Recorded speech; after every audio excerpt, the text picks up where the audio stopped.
nakarating dito, Lord, despite of my situation. Siguro kasi, nung makilala ko po si Live Good, meron na akong dream board. Promise, meron na akong dream board sa bahay. Nandun yung gusto kong makuha. Kasi sabi ko, yung mga kasama ko, may mga ganito, may mga ganyan. So, paano nila nakukuha yon?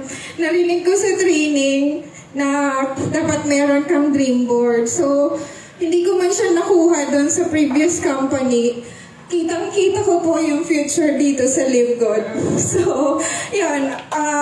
One thing na natutunan ko talaga sa pakikitungo sa bawat isa sa inyo is yung kailangan mo din i-accept yung sarili mo. Kasi hanggat pinaniniwalaan mo yung sarili mo, ano ba yung tawag doon?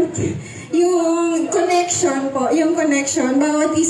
sa bawat isa pong nami-meet ko dito, may natututunan talaga ako. So, thank you for your testimonies kasi binabaon ko siya, tinatanim ko talaga siya sa isip ko, and alam ko na kung ano yung narating ng mga sinusundan ko, mararating ko rin yun. Salamat po, Coach Fernan, and sobrang grateful.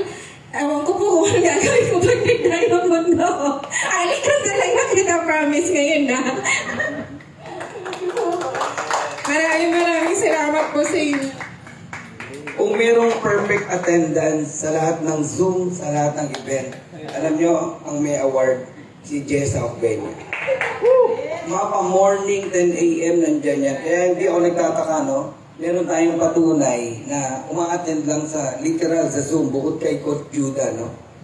Yes, platinum. Alam niyo ba nakakatiting na lang pa-diamond na yan? Grabe. Perfect attendance yan.